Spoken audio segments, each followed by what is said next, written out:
দূরে সে পাশে বসে, পায়ে পায়ে কখনো চলে যায়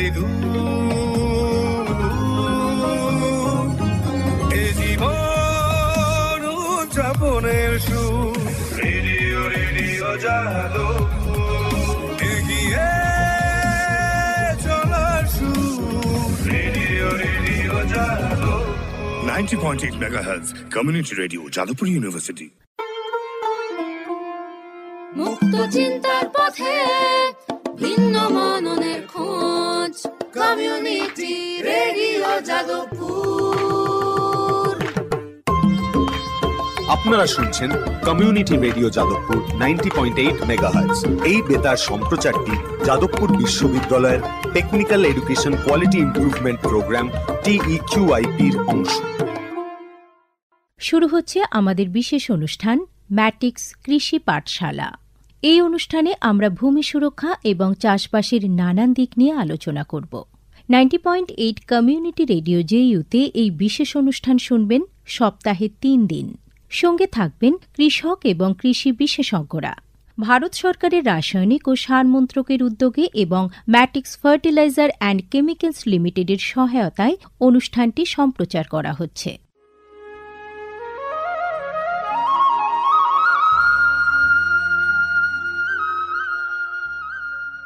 অর্থনৈতিক বিষয় সংক্রান্ত ক্যাবিনেট কমিটি তাদের 28 জুন 2023 সভায় PM প্রণাম নামক একটি প্রকল্প অনুমোদন করেছে। এই প্রকল্পের উদ্দেশ্য হল ধরিত্রী ও মৃত্তিকার পুনরুদ্ধার, পুষ্টি, উন্নতি সাধন এবং তা নিয়ে সচেতনতা বৃদ্ধি। গ্রামীণ স্তর থেকে শুরু করে আমাদের সকলের প্রচেষ্টা মাতৃভূমির যত্ন ও স্বাস্থ্য রক্ষার জন্য এই অনন্য পদক্ষেপকে ফলপ্রসূ করে তুলতে পারে। এই প্রকল্পের মূল লক্ষ্য হল কৃষিতে রাসায়নিক সার এবং কীটনাশকের অত্যধিক ব্যবহার দূর করা। বাড়তি ফলনের জন্য সার ও কীটনাশকের অতিরিক্ত ব্যবহার মাটিকে অসুস্থ করে তুলছে, কমিয়ে দিচ্ছে তার উৎপাদন ক্ষমতা।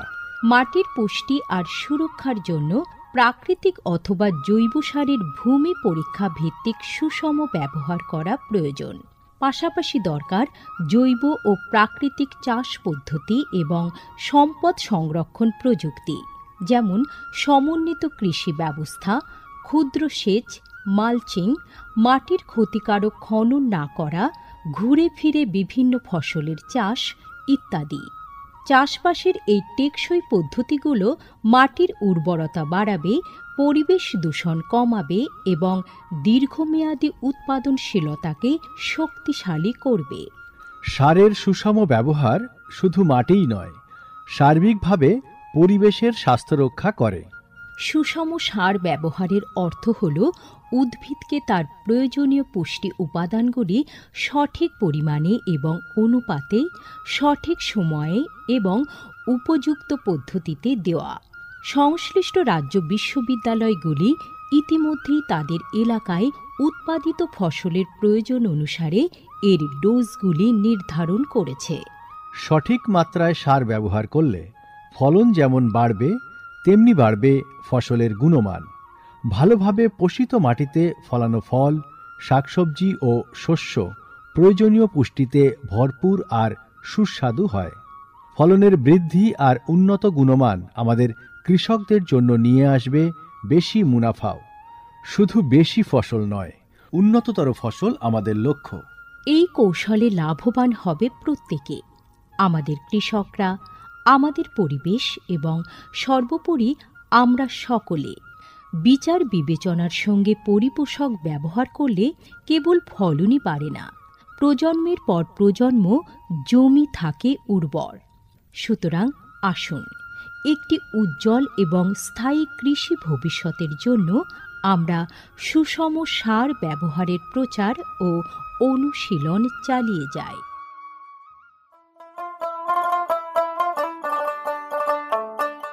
বিকশিত ভারত সংকল্প যাত্রা বা VBSY এর একটি গুরুত্বপূর্ণ অংশ হল ভারত সরকারের সার বিভাগ দ্বারা PM প্রণাম স্কিম এবং কৃষিতে ড্রোন ব্যবহারের প্রচার।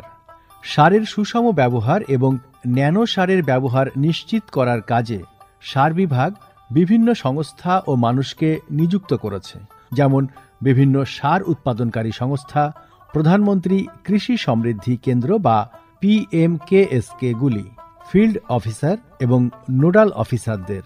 VBSY এর একটি প্রধান দিক হল বিভিন্ন শস্য এবং গাছপালার ওপর ন্যানো এবং জল দ্রবণীয় সার স্প্রে করার কাজে ড্রোনের ব্যাপক ব্যবহার।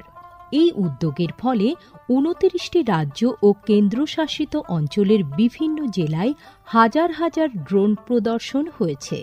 এই পদ্ধতিটি হাতে কলমে দেখিয়ে দেওয়ায় আধুনিক কৃষি প্রযুক্তি গ্রহণের সুবিধাগুলি মানুষের কাছে আরও স্পষ্ট ও বিশ্বাসযোগ্য হয়ে উঠেছে।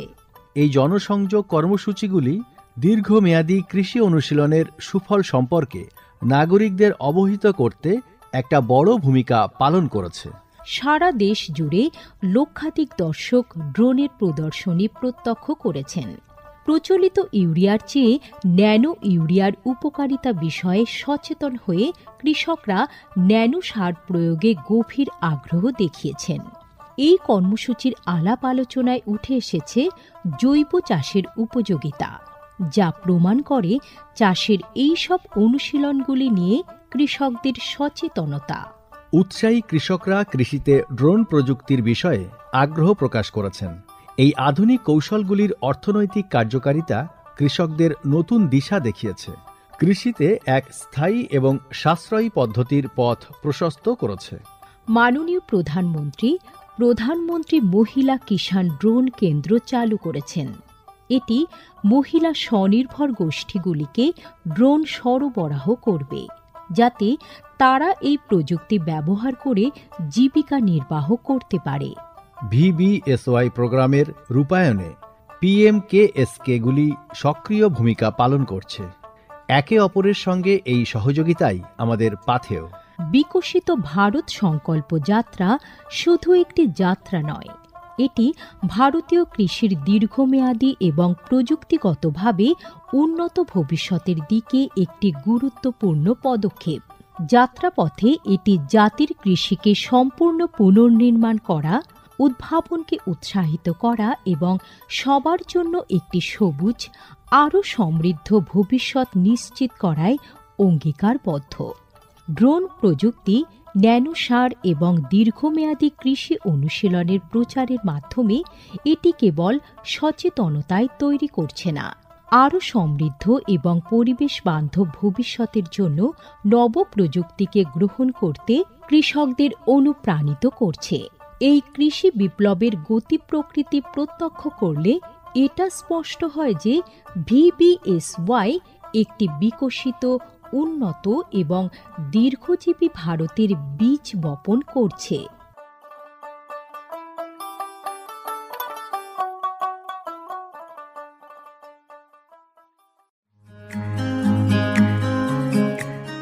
ভারতের যে সার কোম্পানিগুলি সবচেয়ে দ্রুত গতিতে বৃদ্ধি পাচ্ছে, ম্যাটিক্স ফার্টিলাইজার্স অ্যান্ড কেমিক্যালস লিমিটেড তার মধ্যে অন্যতম। পশ্চিমবঙ্গের পানাগড়ে অবস্থিত তাদের কারখানায় বছরে 12.5 লক্ষ টনের ওপর ইউরিয়া সার উৎপাদন হয়। ভারত সরকারের গ্রিনফিল্ড প্রজেক্ট হিসেবে স্বীকৃত এই কারখানায় তৈরি হয় ডক্টর ফসল। ইতিমধ্যেই যা পূর্ব ভারতের সর্বাধিক বিক্রিত ইউরিয়া সার হয়ে উঠেছে। কৃষি উন্নয়ন ও ভূমি সুরক্ষা, ক্ষুধা, অপুষ্টি ও দারিদ্র্য দূরীকরণ, গ্রামীণ এলাকা ও বস্তি উন্নয়ন, লিঙ্গ সাম্য, পরিবেশ, স্বাস্থ্য, শিক্ষা ইত্যাদি নানান বিষয়ের উপর জোর দেয় ম্যাটিক্সের CSR প্রকল্পগুলি। ম্যাটিক্স এক সবুজ ভবিষ্যতের অঙ্গীকার। ম্যাটিক্স কৃষি পাঠশালার আজকের পর্ব আমরা শুরু করছি। আজকের পর্বের বিষয় ঝিনুক মাশরুম চাষ। আর এ বিষয়ে আলোচনা করার জন্য আজ আমাদের স্টুডিওতে উপস্থিত আছেন রবিউল হক, নরেন্দ্রপুর রামকৃষ্ণ মিশনের কৃষি প্রশিক্ষণ কেন্দ্রের প্রাক্তন কৃষি প্রশিক্ষক। আপনাকে স্বাগত জানাচ্ছি আমাদের আজকের এই পর্বে। এই যে আমরা আজকের বিষয় রেখেছি ঝিনুক মাশরুম, তো প্রথমে একটু আপনার থেকে জানতে চাইব যে এই মাশরুম ঠিক কি? মাশরুম হচ্ছে এক ধরনের ছত্রাক, মানে বেশ কিছু ছত্রাক আছে, কিছু ইটেবল মানে খাওয়া যায়, আর কিছু একটু বিষ সংক্রান্ত আছে। তো এটা যেটা আমরা যে মাশরুম নিয়ে আলোচনা করছি, এটা খাওয়ার জন্যই। আচ্ছা, তো এটাকে চাষ করা যায় এবং এটাকে চাষ করে তারপরে যখন পূর্ণাঙ্গ মাশরুম হয় এটাকে আমরা খাবার হিসাবে, সবজি হিসাবে খেতে পারি। এটা একটা খুব ভালো খাবার, কারণ হচ্ছে এটাকে আমরা বলছি যে আইডিয়াল প্রোটিন। আমরা যেটা সাধারণত জানি যে প্রোটিন মাছ, মাংস, ডিম বা শাকসবজি বা বিভিন্ন রকমের দানাশস্য জাতীয় খাবারের মধ্যে এই প্রোটিনগুলো পাওয়া যায়, কিন্তু এটাকে আইডিয়াল প্রোটিন এই জন্যই বলা হচ্ছে যে প্রোটিন আমাদের শরীরে যতটা আসে বা গ্রহণ আমরা যতটা করি ততটা কিন্তু আমাদের শরীর নিতে পারে না। কিন্তু মাশরুম, ডিম এবং দুধ, এই তিনটির মধ্যে যে প্রোটিনটা আছে বা আমিষ যেটা খাদ্যগুণ পাচ্ছি, এটা সম্পূর্ণ আমাদের শরীর নিতে পারে। এবারে দেখুন, মাছ মাংসের মধ্যেও তো প্রোটিন আছে, কিন্তু সেই প্রোটিনটার মধ্যে 60% বা কোনো সময় 50% প্রোটিন লিচ করে, অর্থাৎ আমাদের শরীর নিতে পারে না, বাকিটা নেয়। তো এই মাশরুমের মধ্যে এই প্রোটিন একটা যেটা আমরা পাচ্ছি, এটা সম্পূর্ণ শরীর গ্রহণ করতে পারবে এবং এর মধ্যে ফ্যাট নেই বলে চলে, যেগুলো খুব দরকার, বিশেষ করে পটাশিয়াম, এটা প্রায় 9%। কার্বোহাইড্রেট খুব কমই আছে, 3.3 গ্রামস। তারপরে ধরুন ডায়েটারি ফাইবার যেটা খুব দরকার, ওটা 4% মতো থাকে। সুগার নীল আছে। তারপর প্রোটিন যেটা আমরা পাচ্ছি 3.1 গ্রাম, 6% মতো, যেটা আমাদের শরীর সম্পূর্ণ গ্রহণ করতে পারবে। মানে এটা একটা আদর্শ খাবার এবং খুব প্রয়োজনীয়। এবার ধরুন ভিটামিন সি আছে, ক্যালসিয়াম আছে, তারপর আপনার আয়রন আছে, ভিটামিন ডি আছে, ভিটামিন B6 আছে। তার মানে মাল্টিভিটামিন আমরা পাচ্ছি। হ্যাঁ, মাল্টিভিটামিন আমরা বলতে পারি, কারণ মাশরুমটা এমন একটা মানে সবজিও বলা যাবে, আবার এদিকে এটা কিন্তু ছত্রাক, এটাকে চাষ করে নেওয়া হয় এবং কি বলবো, এটাকে আমরা যদি বলি যে ভেজ বা নন ভেজ সবাই খেতে পারে। আচ্ছা, তো এই মাশরুমের কি কোনো প্রকারভেদ আছে? হ্যাঁ, মাশরুম আছে, 2-3 রকমের মাশরুম আমাদের এই পশ্চিমবঙ্গে চাষ হচ্ছে। তার মধ্যে এই যেটা অয়েস্টার বা ঝিনুক মাশরুম, এটার একটা চাষ হয়। আর একটা হয় মিল্কি মাশরুম, যেটা দুধ মাশরুম বলা হয়। ওটা একটা স্ট্যান্ডের মতো লম্বা হয়, তারপরে উপরে একটা টুপির মতো থাকে।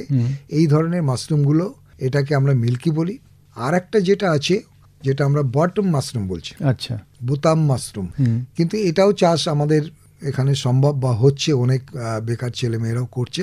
কিন্তু এই চাষটার জন্য একটু আধুনিক প্রযুক্তি দরকার হয়। এই বাকি যে দুটোর কথা বললাম, মিল্কি কিংবা অয়েস্টার, এটা কিন্তু যে কোনো ব্যক্তি তার বাড়িতে ছোট্ট ঘরের মধ্যে চাষটা করতে পারে। কিন্তু বটম মাশরুমটার জন্য কিছু খরচা করতে হয় অথবা কিছু আধুনিক পদ্ধতি অবলম্বন করতে হয়, বিশেষ করে রুম টেম্পারেচার কন্ট্রোল করা, হিউমিডিটি কন্ট্রোল করা, ময়েশ্চার কন্ট্রোল করা, এগুলো কিছু ব্যাপার থাকে।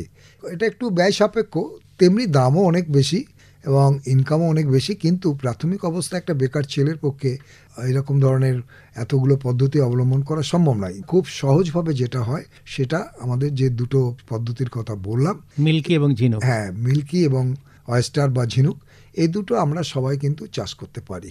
এই চাষের কথা যখন বলছেন, তো এই যে 3 প্রকারের আপনি মাশরুমের কথা বললেন, তো এই মাশরুমগুলো কখন কখন চাষ করা হয়? দেখুন, যেটা মিল্কি মাশরুম, এটা হচ্ছে গরমের মধ্যে চাষ করতে হয় বা করা সম্ভব। আচ্ছা, এবার গরমের মধ্যে বলতে ধরুন আমাদের মার্চ মাস পর্যন্ত একটু ওয়েদারটা যে টেম্পারেচার থাকে 30-র মধ্যে থাকে।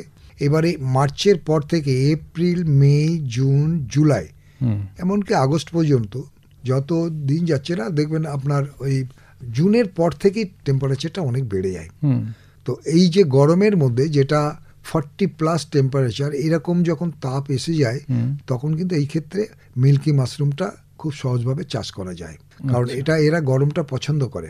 হ্যাঁ, এদের তাপমাত্রা হচ্ছে মিনিমাম 35 ও 45 ডিগ্রি পর্যন্ত এরা কিন্তু ফলন দেবে। কিন্তু অয়েস্টার মাশরুম নিয়ে যেটা আমরা আলোচনা করতে চাইছি, এটা হচ্ছে সব থেকে বেস্ট 30-এর নিচে যদি টেম্পারেচার থাকে তাহলে খুব ভালো চাষ হবে, এবং এমনকি এটা যদি 25-এর নিচে, 20-র নিচেও যদি চলে আসে ডিগ্রি সেন্টিগ্রেড, তাহলে কিন্তু আরো ভালো হবে। সেই জন্য এই মাশরুমটা চাষ করা শুরু করতে হবে সেপ্টেম্বর মাস থেকে। মানে এই সময় থেকে? হ্যাঁ, এই সময় সেপ্টেম্বর থেকেই এটা চাষ শুরু চলবে। আচ্ছা, এবার সেপ্টেম্বর থেকে শুরু করা হচ্ছে। সেপ্টেম্বর, অক্টোবর, নভেম্বর, ডিসেম্বর, জানুয়ারি, ফেব্রুয়ারি, মার্চ পর্যন্ত এই ওয়েস্টার মাশরুমটা চাষ করা যেতে পারে। এবার মার্চের পরে যখন তাপমাত্রা বাড়ছে সেই সময় আমরা মিল্কিতে চলে যাব। আচ্ছা, এই মিল্কি এবং ঝিনুক মাশরুম ছাড়াও আপনি আরেকটা মাশরুমের কথা বললেন, হ্যাঁ, সেটা কখন চাষ করব? সেটা সারা বছরই করা যাবে, যেহেতু ওখানে টেম্পারেচার কন্ট্রোল করা হচ্ছে, প্রয়োজন মতো টেম্পারেচার দেওয়া হবে, হিউমিডিটি কন্ট্রোল করা হচ্ছে, তার জন্য সেরা মেশিনপত্র থাকবে, তারপরে তাপমাত্রা, হিউমিডিটি বা যেটা আমাদের ময়েশ্চার বলছি সেটাকেও কন্ট্রোল করতে হবে। তার মানে ওটা প্রকৃতি নির্ভর না? হ্যাঁ, প্রকৃতি নির্ভর নয়, এবং এটাকে যে ঘরে চাষ করা হবে সেখানে এইগুলোর ব্যবস্থা যদি থাকে, হ্যাঁ স্পেশাল ব্যবস্থা থাকে, তাহলে আপনি সারা বছরই করতে পারেন। ঠিক আছে, তাহলে আমরা আমাদের আজকের যে বিষয় ঝিনুক মাশরুম চাষ, সেই বিষয়ে ফিরে আসি। এই যে ঝিনুক মাশরুম চাষ পদ্ধতি নিয়ে যদি কিছু বলেন। এর পদ্ধতি বলতে প্রথমেই জানতে হবে যে আমাদের এই ঝিনুক মাশরুমের কাঁচা মাল কি কি লাগবে, মানে কি কি উপকরণ কি কি লাগবে। তো প্রথমেই লাগবে যেটা, সেটা গ্রামে যেটা সহজলভ্য, সেটা হচ্ছে খড়। আচ্ছা, বিচুলি বা খড় বা প্যাডি স্ট্র, এটা লাগবে। এবং এই খড়টা গ্রামের প্রত্যেকের বাড়িতেই পাওয়া যাবে, যারাই ধান চাষ করেন তাদের বাড়িতেই খড় আছে বা গ্রামে আছে। এই খড়টা লাগবে মানে প্রথম উপকরণ হিসাবে। 2 নম্বর উপকরণ হচ্ছে এই খড়টাকেই ছোট ছোট করে 1 ইঞ্চির নিচে কমাতে হবে, মানে ছোট ছোট করে কাটতে হবে। 1 ইঞ্চির থেকে ছোট এই সাইজের কাটতে হবে। কাটার পরে এই খড়গুলোকে একটু রোগ জীবাণু মুক্ত করার জন্য চুনের জলে কম করে 8 থেকে 10 ঘন্টা যদি আমরা ভিজিয়ে রাখতে পারি, তাহলে কি হয়, যেহেতু খড়টা মাঠ থেকেই তো আনা হচ্ছে এবং তার মধ্যে অনেক কাদা মাটি বা অনেক রোগ জীবাণু থাকতে পারে, তো এই জন্য খড়টাকে আগে প্রথমে আমাদের জীবাণুমুক্ত করতে হবে। আর জীবাণুমুক্ত করার একটা সহজ পদ্ধতি যেটা সবাই করতে পারবে, সেটা হচ্ছে চুন ব্যবহার করা। আচ্ছা, এবার এটা নিয়ম চুনের জলে ভিজিয়ে রাখা। হ্যাঁ, এবারে নিয়ম হচ্ছে 1 লিটার জলের মধ্যে কম করে 5 গ্রাম চুন লাগবে। আচ্ছা, 1 লিটার জলে 5 গ্রাম। এবার আমি যদি 10 লিটার জল দেই তাহলে 50 গ্রাম চুন লাগবে। সামান্য খরচ, এমন কিছু না, 25-30 টাকা কেজি।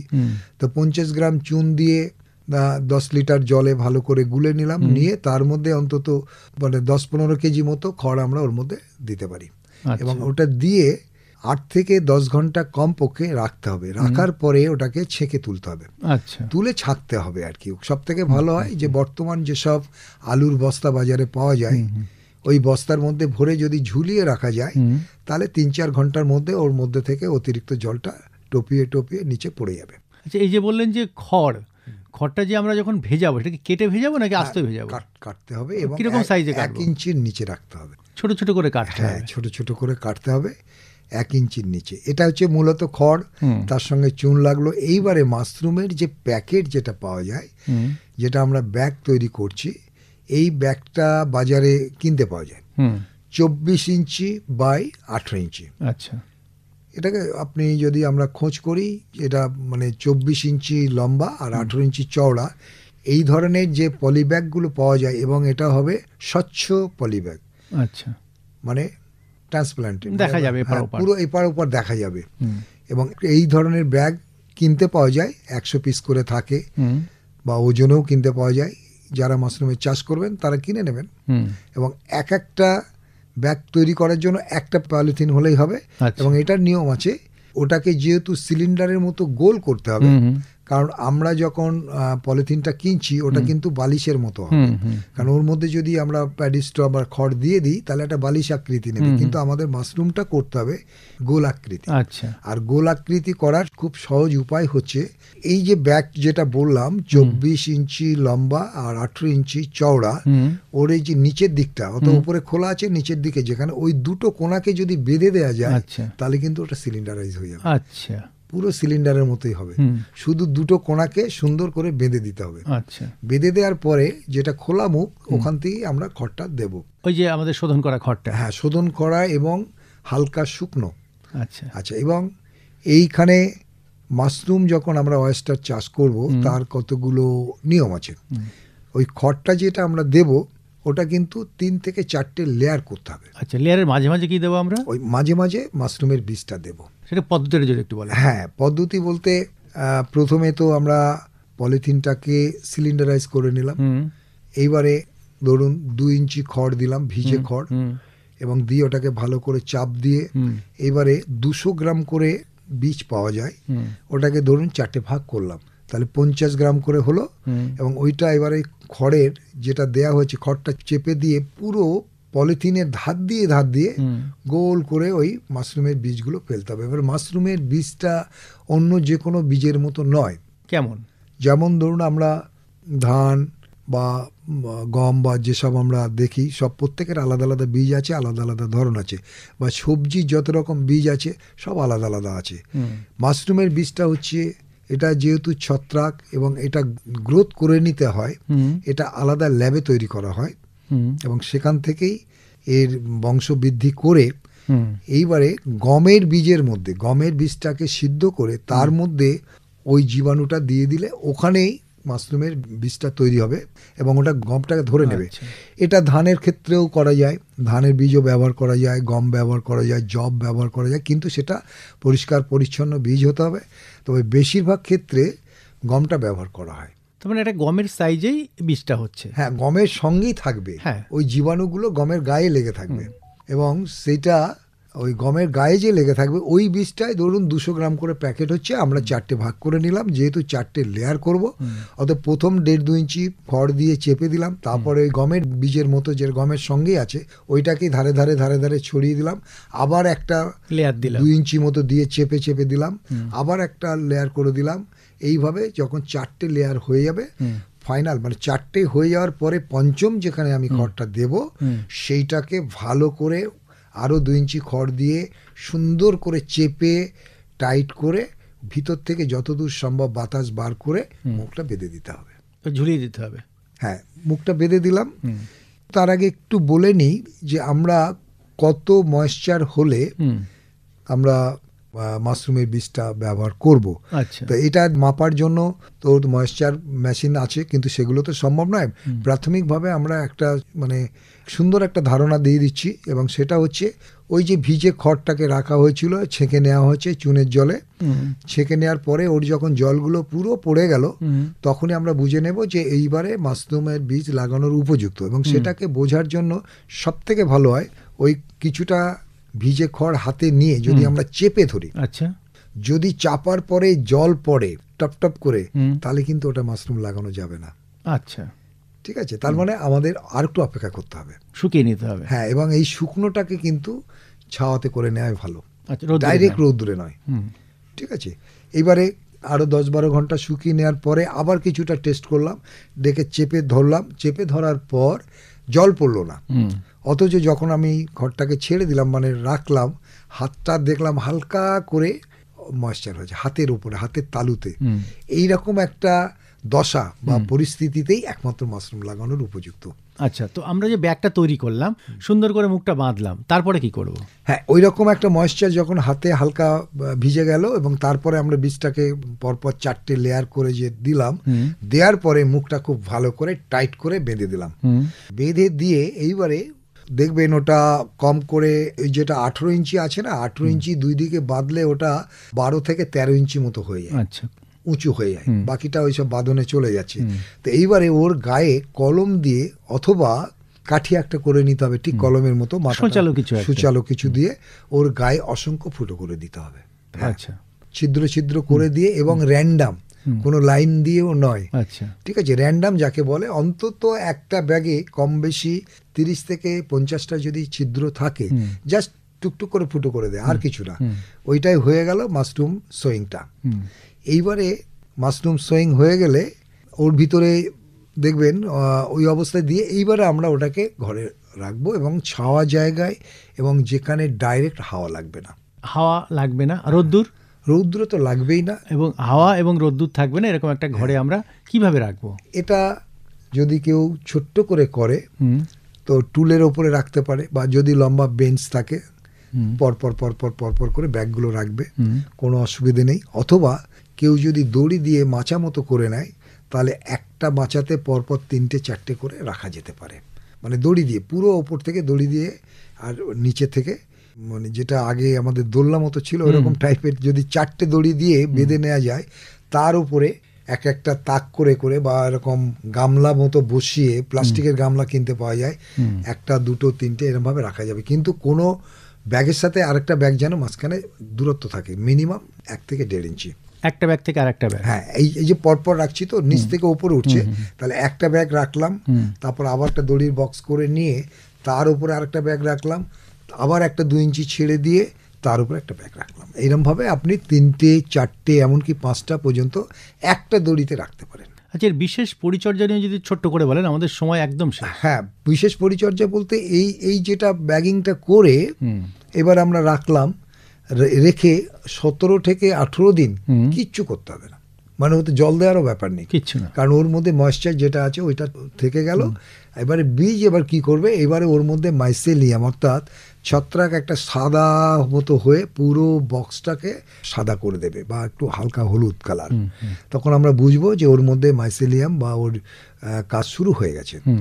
এইবার যেহেতু ছিদ্র ছিদ্র করা আছে, 22 থেকে 23 দিনের মধ্যে দেখা যাবে এই সব ছিদ্র দিয়ে আস্তে আস্তে ছোট ছোট মুকুল আসছে, যেটা আমরা স্পাউট বলি। আচ্ছা, হ্যাঁ, মানে মাশরুমটা বেরোচ্ছে। এইবারে যখন ওটা বেরোবে তখন কিন্তু একটু সাবধানতা অবলম্বন করতে হবে, ওই বেরোনোর সময় যেন সরাসরি বাতাস না লাগে। আচ্ছা, অনেক সময় হয় কি, যদি ফ্যানের হাওয়া বা কিছু বাতাস লেগে যায় তাহলে কিন্তু ওটা পুড়ে যাবে বা কালো মতো হয়ে যাবে। অতএব ওইখানটা একটু সাবধান হতে হবে যে বাতাসটা যেন না লাগে, ওরা ঝুলে আছে থাকবে। এরপরে দেখা যাবে 23 বা 24 দিনের মাথা, মানে 21 থেকেই শুরু হয়, এগুলো নির্ভর করছে টেম্পারেচারের উপরে। যদি হাই টেম্পারেচার হয় একটু সময় নেবে, আবার লো টেম্পারেচার হলে একটু তাড়াতাড়ি হবে, অনেক সময় 18-19 দিনেও হয়ে যায়। তারপরে দেখবেন সুন্দর ফুলের মতো পুরো ঝিনুকের মতো পরপর স্টেপ নিয়ে সুন্দরভাবে এক একটা যেন ফুলের তোড়া তৈরি হচ্ছে, এক একটা স্পাউট। তাহলে এই যে আমরা ঝিনুক মাশরুম বলছি, এটা আমাদের কত দিনের ফসল? 25 থেকে 26 দিনের মধ্যে হারভেস্টিং হয়ে যাবে, মানে লাগানোর থেকে লাগানো হয়ে যাবে। হ্যাঁ, তো আমাদের তো সময় আজকে একদম শেষ। আমরা ঝিনুক মাশরুম কীভাবে চাষ করব সে বিষয়ে এতক্ষণ শুনছিলাম। ম্যাটিক্স কৃষি পাঠশালার আজকের পর্ব আমরা এখানেই শেষ করব। আজকের পর্বের বিষয় ছিল ঝিনুক মাশরুম চাষ। এ বিষয়ে আলোচনা করলেন নরেন্দ্রপুর রামকৃষ্ণ মিশনের কৃষি প্রশিক্ষণ কেন্দ্রের প্রাক্তন কৃষি প্রশিক্ষক রবিউল হক। আপনাকে অনেক অনেক ধন্যবাদ। আপনাদেরকে সকলকেই ধন্যবাদ।